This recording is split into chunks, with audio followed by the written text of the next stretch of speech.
vamos a dedicarnos a la nueva versión de Ripley, basada en la novela de Patricia Highsmith.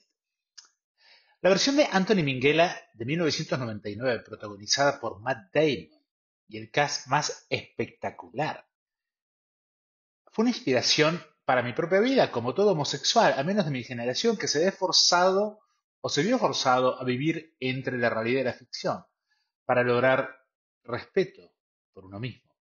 Ripley ha sido siempre un personaje que sentí muy cercano, por varias razones.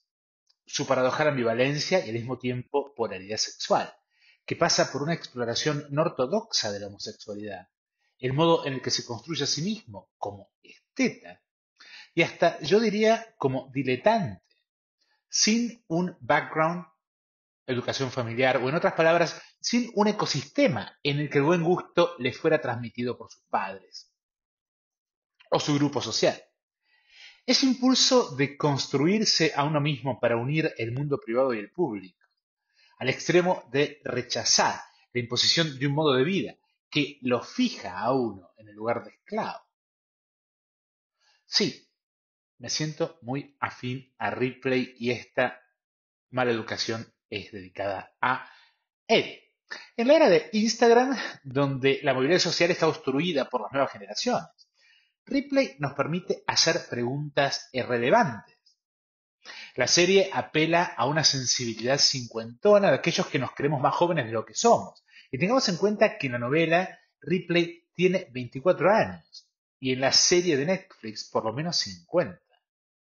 Finalmente, voy a traer a Ripley a la realidad del Cono Sur con sus enormes posibilidades en la interesantísima relación que establece la serie de Netflix entre Ripley, Picasso y Caravaggio. Ayer mismo estaba escuchando una entrevista al expresidente de Chile, Eduardo Frei, en la que de manera casi psicótica no se cansaba de repetir los orígenes familiares y de su sangre, de su modo de ser. Para él, el sentido que tiene de la democracia y de lo público le fue impartido por herencia, por su familia. Esto es lo realmente enfermo, creo, y coloca a Ripley en un lugar de acuerdo. Me refiero a Ripley, la serie de Netflix basada en uno de los libros de Patricia Highsmith, originalmente publicado en 1955, como The Talented Mr. Ripley. En el libro, como dije antes, el protagonista es huérfano, tiene 24 años y no sabe qué hacer con su vida. Una noche, en un bar, se le acerca John Greenleaf, un magnate constructor naviero, al mejor estilo Onassis o de la familia de nuestra querida amiga Marina Dodero. Greenleaf tiene un único hijo, que supuestamente está derrochando su vida y poniendo en peligro el futuro familiar. Y esto lo hace usando el tiempo como un diletante, en un pueblo perdido de la costa amalfitana llamada Montebello o Montebello. En el libro de Patricia Highsmith es Marge la novia de Tiki, una arribista de Minnesota que lo quiere retener para vivir una fantasía de bohemia fuera del tiempo y del lugar.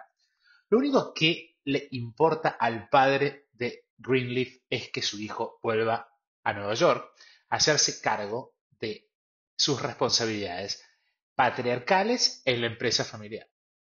Es por esto que ofrece dinero a Ripley para que lo rescate y Dicky, su único hijo, pueda transformarse en un pilar de la sociedad. De la noche a la mañana, Tom Ripley se encuentra con la oportunidad de viajar con todos los gastos pagos y una chequera a la costa amalfitana. Y de entrada, se da cuenta que él y Dicky tienen varias cosas en común. En principio, su amor por la belleza, como en La intrusa de Jorge Luis Borges, Marge es el obstáculo que se interpone en el amor entre los dos hombres.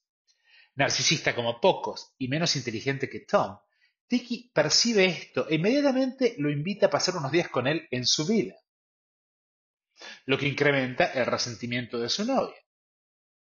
Debe aclararse que en la novela de Patricia Highsmith, la cuestión gay es sublimada en las maquinaciones del personaje, al punto que cuando se le preguntó sobre su sexualidad, ella dijo que no imaginaba a Tom Ripley como homosexual.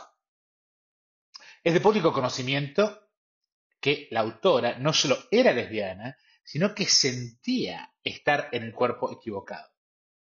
Pero volviendo a la novela, Dicky se cansa rápidamente de Tom y viéndosela venir en un viaje de despedida que ambos amigos hacen a San Remo, este último aprovecha la decisión de Dicky de alquilar un bote a motor y, una vez solos en alta mar, lo mata y se apropia de su identidad, de su personalidad y de su vida entera.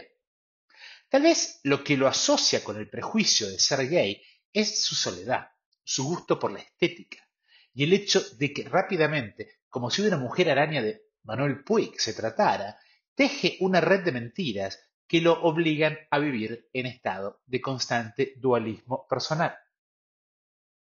Esto es un trabajo de tiempo completo y es esa persistencia, coherencia y planificación lo que le admiramos y le permite quedarse con la herencia de Dicky en el libro. El primer punto que quiero abordar es el de la identidad. La novela, como todas sus representaciones, tanto cinematográficas como televisivas, en el caso de Netflix, se cuestiona la performance de uno mismo. ¿Qué significa ser uno mismo? ¿Qué hay de real en nosotros? Y si existe algo auténtico, un yo original que queda atrás mientras nos presentamos frente a la sociedad como una máscara, como una fachada. Esto es particularmente relevante en la era de los influencers, que son gente que moldea su identidad de acuerdo a un estilo de vida, que solo puede ser percibido a través de lo superficial. Cuando vemos la vida de otros presentada de manera espectacular como máscaras brillantes en Instagram, son esos los Dickie Greenleafs que nos colocan al resto en el lugar de Tom Ripley. Y fracasados, mirando desde afuera.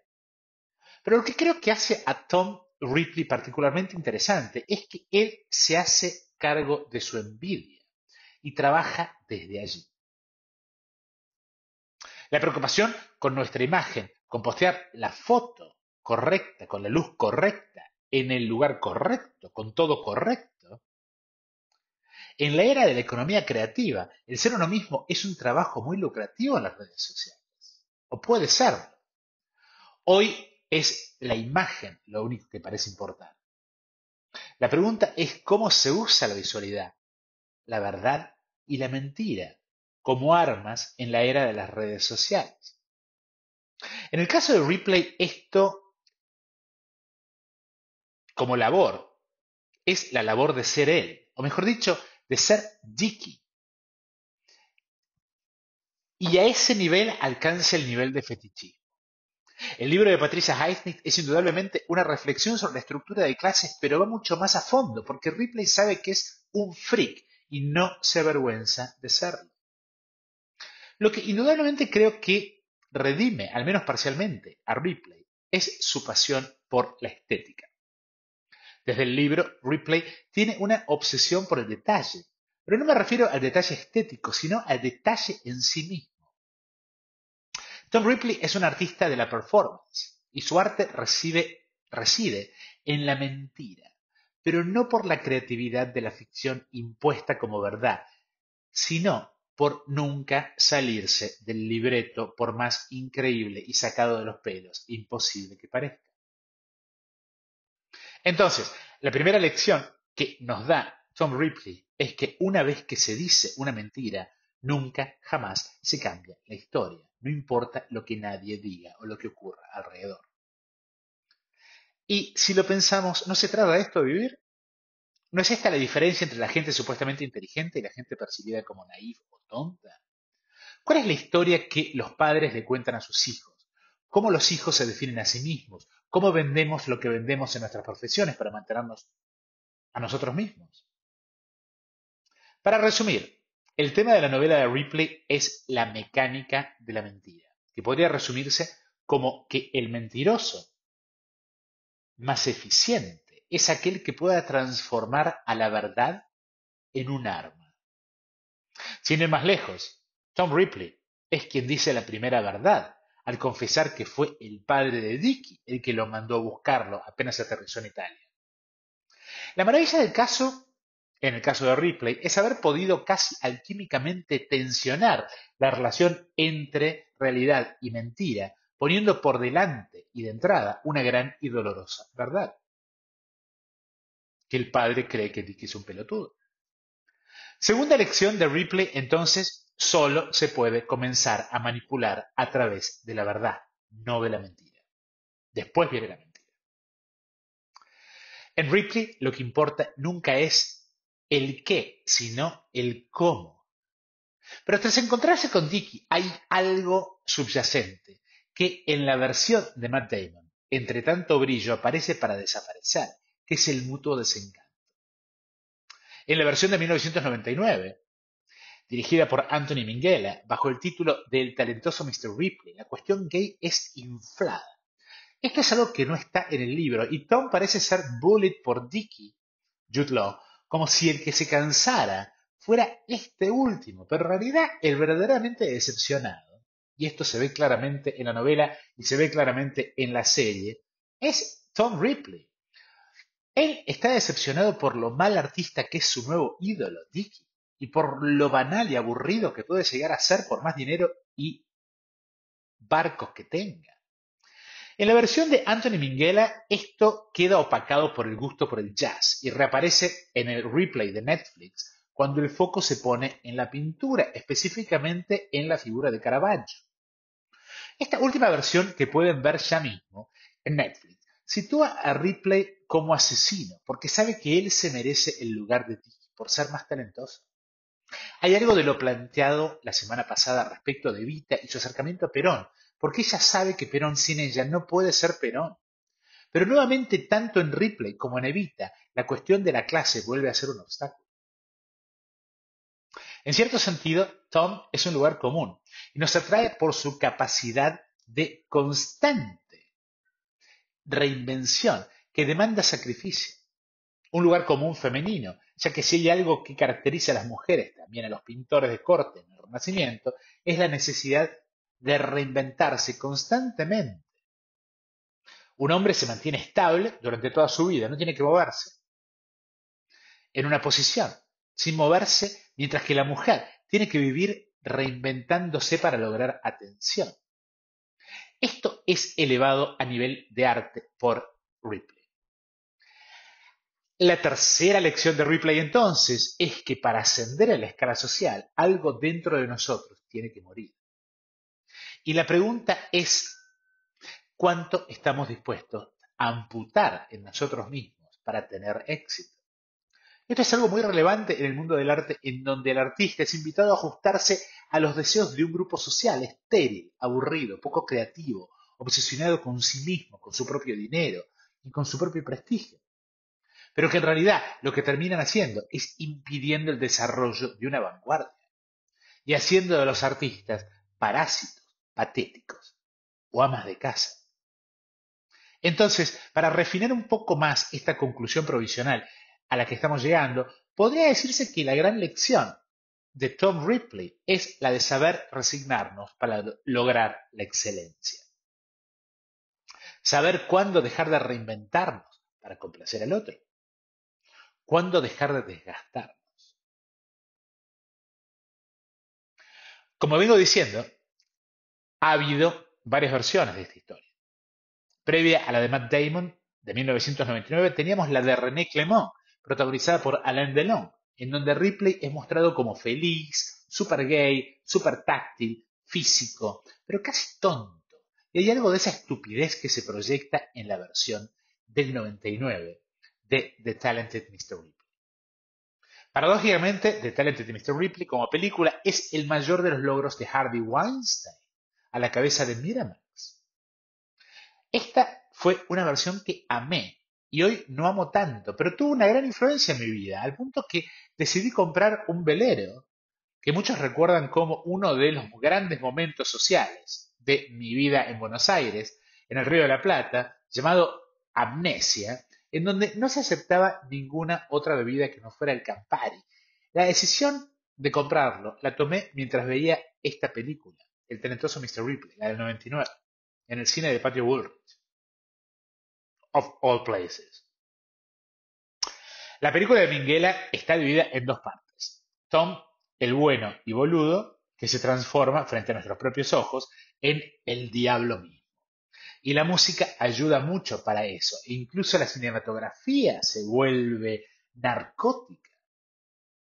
El casting es todo con Kate Blanchett en su mejor momento, Gwyneth Paltrow haciendo de una histérica Marge en elegancia suprema y Jude Law, cuya representación de Dickie Greenleaf era fascinante en su momento, el 2000, pero hoy parece casi intolerable y hasta excesiva.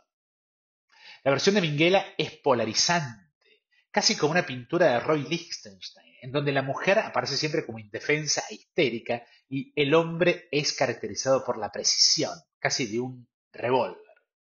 Esto se ve en varios momentos que se inventan en la película y no están en la novela. Por ejemplo, Minghella reemplaza al gusto de Dickie por la pintura por una pasión desenfrenada por el jazz. Marge es también diferente al libro que recordamos.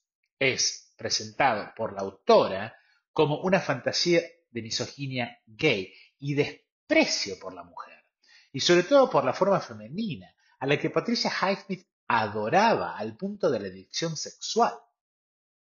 Lo que la versión de 1999 logra es llevar la obsesión por la belleza, la superficie y las apariencias a niveles estratosféricos. Pero el costo de todo esto es la simplificación y la estereotipificación. Bueno, ya saben qué quiero decir. Y así llegamos a la versión de Netflix con Andrew Scott, que tiene varios problemas y muchos logros. El primer problema que esta apuesta plantea, y que más que un problema es un estado del asunto, mejor dicho, de la juventud en el 2024, es la cuestión de la edad, porque es un cincuentón y debería tener 25 años, 24 años. Esta nueva versión tiene que ver con los desplazamientos psicológicos y la soledad que caracteriza al personaje de Ripley.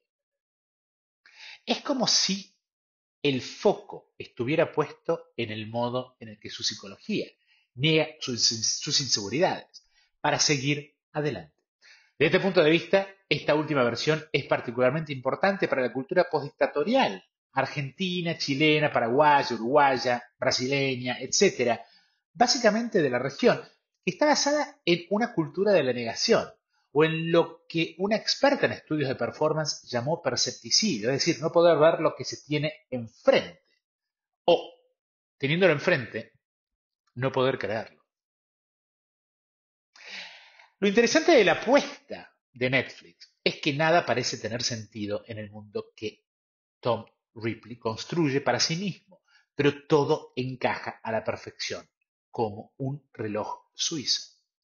La división de la novela en episodios televisivos en Ripley de Netflix es para mí un grave error porque el efecto no es el de generar expectativa por el episodio siguiente, sino que hace que todo sea lento en el paso de un episodio al otro. Esto da como resultado la mejor remake de la novela desde el punto de vista estético, pero la más aburrida. Respecto al tema de la sexualidad, no es homosexual, sino reprimido, al punto de no poder conectar con su propia sexualidad. Así, Ripley aparece como la epitomización de la sexualidad, que es algo muy de la asexualidad, que es algo muy poco abordado por el sistema del entretenimiento en general y que hoy, al menos en la Argentina, literalmente nos gobierna. Desde este punto de vista, hubo una suerte de homenaje a Ripley recientemente que puede verse en Amazon Prime y cuyo título es Saltburn, donde la sexualidad del personaje explota. Además, y no digo más, es la casa de un amigo mío. Pero bueno, otra cosa. Con un guiño innegable a Ripley, pero también a Pasolini, el personaje principal es un estudiante de Oxford que se enamora o se fascina con un bello joven noble que lo apadrina en una sociedad de castas como la inglesa. Este no solamente no se reprime, sino que su sexualidad es delineada a medida que se despliega, al punto de pasar de tener sexo con la figura más traumatizada y tímida de la casa, la hermana del protagonista, a tener sexo con la casa misma, una vez que se encargó de erradicar a todos los habitantes de la misma. Desde este punto de vista, Saltburn es más un homenaje a Teorema de Pasolini que a Ripley de Patricia Highsmith. Pero volviendo a Netflix, Andrew Scott no encarna a ningún Ripley específico, sino que es una suerte de promedio de todos, con un guiño a lo espectral o al viaje en el tiempo. El foco está puesto en su atención al detalle, elevada al punto de lo profesional, y a partir de cierto momento, puesto al nivel del estatus del arte. Su encuentro con el personaje del supuesto art dealer, representado por John Malkovich en Netflix, marca esa duda existencial en Tom Ripley. ¿Qué soy? ¿Un ladrón profesional? ¿Un psicópata o un artista? Recordemos que en la novela de Patricia Highsmith, Underground, Ripley tematiza la cuestión del pintor. Allí, nuestro antihéroe adopta los modos y la vida de Philip Derwent, con sus bigotes, su modo de ver el mundo desde la pintura. Pero como siempre, en Ripley todo pasa por la fascinación y la consecuente decepción. Highsmith era una adicta, y la estructura del deseo de Ripley es similar a la de un adicto, en el ascenso y caída en forma de loop. En Underground, el momento del paso del uno al otro es cuando el pintor le confiesa: no puedo entender tu total desconexión con la verdad de las cosas. Y uno sabe que al decir eso, tiene sus días contados. Ripley lo asesina. Punto y aparte. A mí me interesaba abordar el personaje de Ripley desde una perspectiva política. De entrada, uno podría pensar en Milley, aunque este está bastante lejos de Ripley. Si se toma en cuenta el debate con Massa, por ejemplo, donde el lugar de Ripley lo ocupa Massa, escondiendo su homosexualidad, simulando ser un pilar de la sociedad, pretendiendo ser el paladín de un tipo de republicanismo que en realidad escondía un entramado de corrupción, de avasallamiento de la ley, de las leyes de mercado, del sistema ecológico, etcétera, etcétera. Es más, durante el debate, lo que distinguió al actual presidente es el haber podido aceptar su propia fragilidad, negándose a dar respuestas tajantes respecto de la coherencia de su propia vida.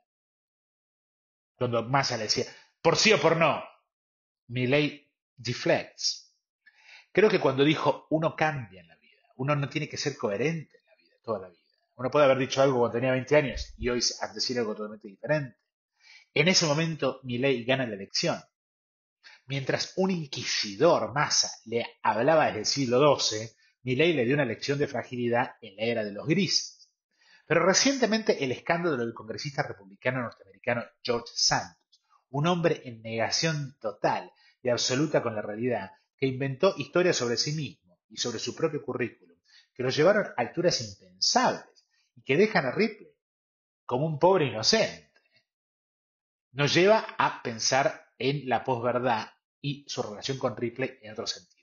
Cualquiera de las afirmaciones que hizo Santos, diputado norteamericano, en su campaña electoral podían ser probadas como falsas con un llamado telefónico, pero nadie lo hizo. Si se quiere, la moraleja es que hoy cualquier cosa puede ser creíble. Esta es la era de la posverdad, en la que la gente parece querer creer lo imposible de creer. Ni siquiera Ripley podría haberse imaginado una vida con una falta total de chequeos y de controles como la de George Santos. Lo interesante es que cuando sus mentiras salieron a la luz, Santos, a diferencia de Ripley, ni siquiera las consideró como algo negativo. No solo se creyó la mentira, sino que la asumió como una virtud y una nueva verdad, el mundo como pura y espectral virtualidad, imagen instantánea. Cuando lo echaron del Parlamento, lo que a todas luces me parece injusto, ya que fue elegido, dijo: solo la gente mala puede creer que alguien que no dice la verdad todo el tiempo no puede ser diputado. Y tiene razón. Y acá pasamos a otro tema, que es el de la movilidad social, cuando se parte en la vida con las cartas equivocadas. Como Ripley, Santos maneja la victimización como un arma y como el único modo de sobrevivencia en una sociedad hiperregulada en donde un hijo de migrantes brasileños en Estados Unidos que viene de abajo tiene que invertir un tipo de energía y aceptar una serie de compromisos que generalmente impiden que llegue a ciertos lugares, por más igualdad y fraternidad que se diga que se tenga en el sistema democrático. Estos mentirosos ciúticos como se los llama en Chile, no deberían ser objetos de nuestra admiración en una época en la que la movilidad social está paralizada. ¿No son estos, los ciúticos, el resultado parasitario, pero también productivo de la era de la posverdad? Lo que Santos y Ripley nos enseñan, y también los delirios caninos y fantasmagóricos de Millay, es que el espacio del freak y del fraude se ha transformado en un territorio a habitar y que la realidad entre la ficción y la fantasía no tienen que ser vistas de manera moral, sino como un modo de escapar de los horrores de una realidad y un sistema que son el verdadero horror por el daño material que provoca. Pero como Patricia Highsmith pudo ver esto con tanta claridad hace tanto tiempo, hace 70 años, su identidad estaba partida, la de Patricia Highsmith, y ese yo partido, en el caso de muchos de nosotros, alimenta nuestra creatividad en el sentido de que la creatividad no viene del autocontrol, sino de rebelarse contra el autocontrol, para crear mundos alternativos. Hace un par de años fueron encontrados ciertos papeles pertenecientes a la autora que fueron agrupados como los diarios de Patricia Highsmith y son realmente performativos. Lo que estos papeles nos permiten ver son sus perturbaciones sexuales y su morbidez, que la llevó a escribir su primera novela a los 20 años, donde dice lo siguiente: el estilo no me interesa en lo más mínimo, sino que la falta de estilo, un estilo en sí mismo, es lo que me interesa. Para ella, el talentoso Mr. Ripley está escrito por Ripley mismo. Como persona histórica, Mary Patricia Plankman nació un 19 de enero de 1921. Sin madre, o mejor dicho, fue dada a luz por una madre cuyo padre, J. Vernon, desapareció días después. Por esto, su abuela decidió mandarla a un colegio privado, a un colegio pupilo en Fort Worth, Texas. Cuando Patricia Highsmith cumplió 3 años, ya podía leer y su madre se casó con Stanley Highsmith y su drama edípico comenzó.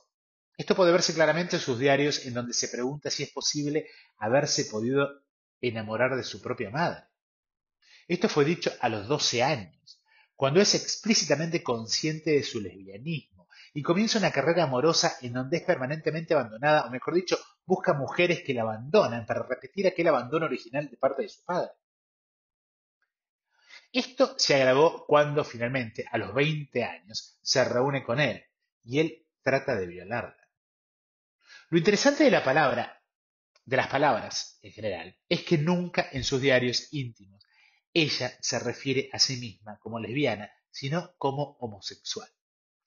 Es como si sintiera que habitara un cuerpo que no le pertenece.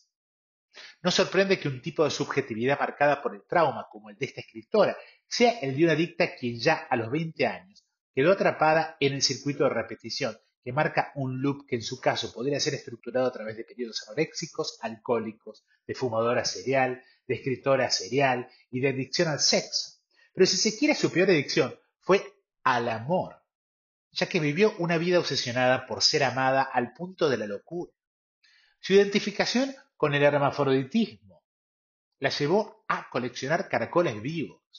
En efecto, llevaba caracoles en su cartera porque los consideraba erróneamente hermafroditas. Y así podemos entender lo que significa Ripley. Los anormales ocupan el centro y empuja a los normales a la periferia. En sus diarios dice asesinar es como hacer el amor, es un acto de posesión. Cuando pienso en ella, pienso en poner mis manos sobre su cuello, dice, cuando en realidad debería estar pensando en besarla. Es casi como tomar una fotografía y transformarla en una estatua. Esta relación entre fotografía, muerte y parálisis se adelanta varias décadas a las reflexiones de Susan Sontag, otra lesbiana, y me parece particularmente interesante esta relación. Es bien sabido que es poco productivo vincular la biografía con la obra, pero en este caso creo que es pertinente. Highsmith inventa a Tom Ripley tras su primera novela de 1950 publicada bajo el título Strangers on a Train, Extraños en un tren. Allí, lo que luego será un personaje aparece dividido entre Bruno, el playboy psicópata, y Guy, el marido frustrado. A Bruno le interesa su propia fama, es lo único que le interesa, y su propia gloria.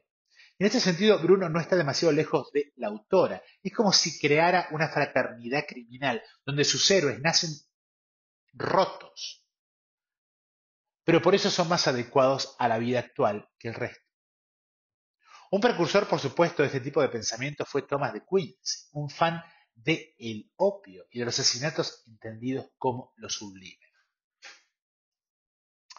Hubieron algunas biografías de Highsmith que fueron inexorablemente homofóbicas y antilesbianas, poniendo énfasis en ciertos comentarios poco felices de la autora, en donde, por ejemplo, se refiere teóricamente, y no hay evidencia de esto, al holocausto como un semicausto, porque los nazis no llegaron a concretar, según ella, lo que deberían haber logrado hacer. El autor de la biografía. Volviendo a Ripley de Netflix, yo creo que el mayor logro ocurre cuando Ripley comienza a afianzarse en su lugar, de Green. Paradójicamente, al llegar a Venecia y alquilar un palazzo, que es una especie de conflación, no es una especie, las escenas tienen lugar en la Ca' Foscari, Cadoro, el Palazzo Chigi y el Palazzo Chini y el Museo Rococó. Em, pero ese alquiler lo firma a su nombre de Ripley. Y esto permite al director colocarlo como un artista mediante la superposición del destino trágico de Caravaggio y el victorioso, pero solapado, del de Ripley, que desaparece para reaparecer con otra piel. En este sentido, Ripley deviene una reflexión sobre el éxito en la invisibilidad. Es decir, en un mundo en el que lo único que importa es la imagen. Y desde este punto de vista, este es el proyecto que estoy llevando a cabo con la mala educación. Es que solamente se ve acá. El momento de la vida de Caravaggio citado en la serie es el posterior al asesinato supuestamente accidental, compitiendo por el amor de una prostituta. En mayo 28 del 1606, Caravaggio jugó toda la noche a la palacorda con un tal Ranuccio Tomassoni. Tras pasar la noche jugando y tomando, los dos hombres se vieron involucrados en una pelea que terminó con el asesinato de Ranuccio, que pertenecía a una de las dos facciones, o mejor dicho, a la facción opuesta, a los Colonna, que eran al momento los protectores de Caravaggio. Ranuccio Tomassoni y sus hermanos eran una suerte de gang que trabajaba para los Orsini, que controlaba la zona del Campo Marzio en Roma y que era precisamente donde Caravaggio vivía. Según entiendo, Tomassoni hace que Caravaggio se enamore de una prostituta para sacarlo del medio a Caravaggio y posiblemente había varias deudas de juego en juego.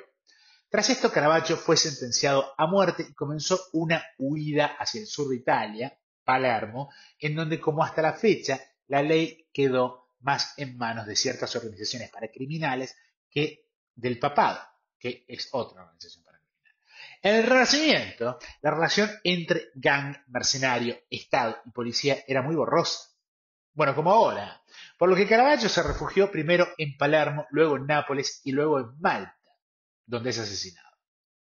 Tras el asesinato y su sentencia a muerte, gracias a las conexiones que tenía con el papado, logró esconderse en su camino hacia el sur, que es un camino que también repite Ripley como Greenleaf, para darlo por exiliado a Túnez al llegar a Palermo y volver victorioso a Venecia como Ripley a través de la firma de cheques bancarios.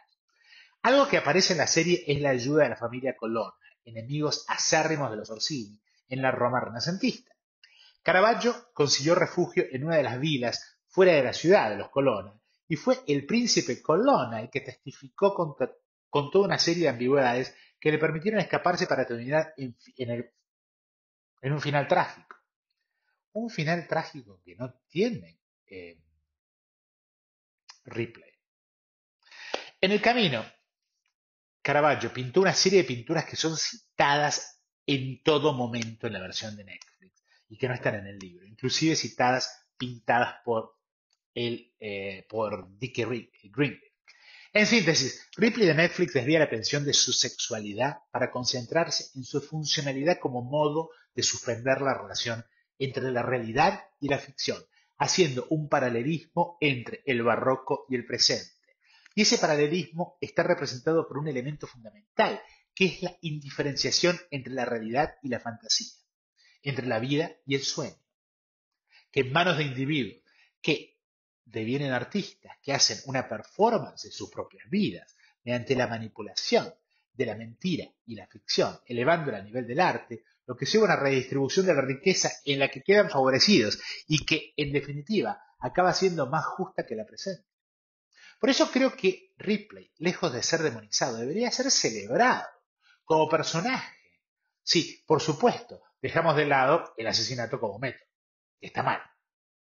La próxima semana quiero dedicar este espacio al desfile de John Galliano para la Maison Margiela, en el contexto de la gala del Met, bajo la consigna de el jardín y el paso del tiempo.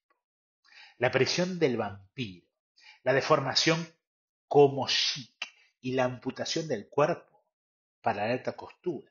Abre un escenario, la vuelta del corset.